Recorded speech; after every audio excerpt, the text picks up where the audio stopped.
বাড়িতে যে এত সুন্দর একটা মিষ্টি দই তৈরি করা যায় আপনারা না দেখলে বিশ্বাসই করবেন না। বন্ধুরা মুখে দিলেই কিন্তু মিলিয়ে যাবে। 100% গ্যারান্টি। যারা প্রথমবার দই তৈরি করবেন তারাও কিন্তু খুব সহজে বানিয়ে নিতে পারবেন। বন্ধুরা হাতে যদি সময় কম থাকে 30 মিনিটেই কিন্তু আপনারা এই দইটা তৈরি করে নিতে পারবেন। 30 মিনিটে আপনারা ভাবতে পারেন দই তৈরি করা যায়। হ্যাঁ বন্ধুরা, 30 মিনিটেই দইটা আমি তৈরি করেছি। আর কিভাবে তৈরি করেছি সেটাই দেখে নেওয়া যাক। চলুন তাহলে শুরু করা যাক। সবার প্রথমে নিয়েছি এখানে আমি 500 গ্রাম দুধ। এবার আমি দুধটা জাল করে ফুটিয়ে নেব। 5 থেকে 6 মিনিট সময় ধরে দুধটা জাল করে ফুটিয়ে নিয়েছি। আগের থেকে কিন্তু অনেকটাই কম হয়ে গেছে। এবার আমি এই দুধের থেকে 2 চামচ দুধ তুলে নেব। একটা বাটির মধ্যে আমি 2 চামচ দুধ তুলে নিয়েছি। এই দুধের মধ্যে দিয়ে দেবো আমি 2 চামচ গুঁড়ো দুধ। বন্ধুরা এই গুঁড়ো দুধটা দেওয়ার কারণে দইটা খেতে অনেক বেশি ভালো লাগবে। গুঁড়ো দুধটা দিয়ে খুব ভালো করে মিশিয়ে নিয়েছি। এবার আমি দুধের মধ্যে দিয়ে দেব আর দিয়ে দেবো এখানে চিনি। আমি এখানে 50 গ্রামের থেকেও কিন্তু একটু কম চিনি দিয়েছি। তোমরা চাইলে কিন্তু কম বেশি করে নিতে পারো। যেমন মিষ্টি খাবে তেমন কিন্তু দিয়ে দিতে হবে। চিনি দিয়ে 2 মিনিট মতো জাল করে ফুটিয়ে নিয়েছি। এর থেকে আর ঘন করা যাবে না। এবার আমি গ্যাস অফ করে তারপরে কিন্তু একটা বাটিতে ঢেলে নেব। বন্ধুরা এই দুধটা কিন্তু কুসুম গরম করে নিতে হবে। এইভাবে নাড়াচাড়া করে একটু ঠান্ডা করে নিতে হবে। এখনো কিন্তু দুধটা অনেকটাই গরম আছে। আর এই দিকে নিয়েছিলাম আমি 10 টাকার টক দই। বন্ধুরা 1 ঘন্টা আগেই কিন্তু আমি ফ্রিজ থেকে বের করে রেখেছিলাম।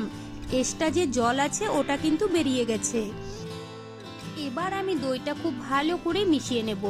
বন্ধুরা ফ্রিজে দই থাকলে অবশ্যই কিন্তু 1 ঘন্টা আগেই বের করে রাখবে। খুব ভালো করে মিশিয়ে নিলাম। আর এইদিকে কিন্তু দুধটা এখন একটু গরম আছে। এবার আমি কুসুম গরম করে নেব। বন্ধুরা এখন কিন্তু দুধটা আছে কুসুম গরম। কুসুম গরম দুধের মধ্যেই কিন্তু দইটা মিশাতে হবে, তাহলেই কিন্তু দইটা খুব ভালোভাবে বসবে। গরম দুধে কিন্তু একদম দই মেশানো যাবে না, না হলে কিন্তু ছানা কেটে যাবে। সামান্য একটু দুধ নিয়ে কিন্তু আমি দইয়ের মধ্যে মিশিয়ে দিয়েছি। এবার আমি দুধের মধ্যে ঢেলে দেব। তারপরে কিন্তু খুব ভালো করে মিশিয়ে নিতে হবে। খুব ভালো করে মিশিয়ে নিয়েছি।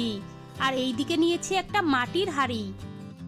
আমি এখানে মাটির হাঁড়ি নিয়েছি। তোমরা চাইলে কিন্তু স্টিলের যে কোনো বাটিতেই দই বসাতে পারো। 100% গ্যারান্টি দই কিন্তু বসবেই। মাটির হাঁড়িতে একটু দই লাগিয়ে নিয়েছি। এতে করে কিন্তু দইটা খুব সুন্দরভাবে জমাট বাঁধবে। এবার আমি দুধটা ঢেলে নেব। উপর থেকে লাগিয়ে দেব একটা ঢাকনা। তারপরে কিন্তু এই কাপড়টা দিয়ে আমি ঢেকে রাখবো। এবার তোমাদের দেখিয়ে দেব 30 মিনিটে কিভাবে দইটা জমাট বাঁধবে। গ্যাসে একটা তাওয়া বসিয়ে দিয়েছি, তাওয়াটা গরম করে নিয়েছি। এবার আমি দইয়ের বাটিটা বসিয়ে দিলাম।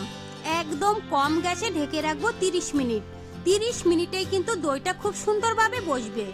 30 মিনিট পরে আমি গ্যাসটা অফ করে দিয়েছিলাম। তারপরে আমি ঠান্ডা করে নিয়েছি। বন্ধুরা দইটা ঠান্ডা হতে আমার 3 ঘন্টা মতো সময় লেগেছে। দেখুন বন্ধুরা কত সুন্দরভাবে দইটা বসেছে। আপনারা কিন্তু দেখেই বুঝতে পারছেন। ঠান্ডা ঠান্ডা দই খেতে কিন্তু ভীষণ ভালো লাগে। 30 মিনিট আমি ফ্রিজে রেখে দিয়েছিলাম, তারপরে কিন্তু বের করে নিয়েছি। এবার আমি কেটেও দেখিয়ে দেব। কাটার সময় আপনারা বুঝতে পারছেন দইটা কতটা সুন্দর হয়েছে। বন্ধুরা দই কাটার পরেও কিন্তু একটুও জল বেরোচ্ছে না, তার মানে কিন্তু দইটা খুব সুন্দরভাবে বসেছে। তো বন্ধুরা আমার রেসিপি কেমন লেগেছে কমেন্ট করে জানাবেন। ভালো লাগলে প্লিজ আমাকে সাপোর্ট করবেন। বাড়িতে বানালে কমেন্টে জানাতে ভুলবেন না খেয়ে আপনাদের কেমন লেগেছে। চলুন তাহলে ভিডিওটি আমি এখানেই শেষ করছি। আপনারা সবাই ভালো থাকবেন, সুস্থ থাকবেন।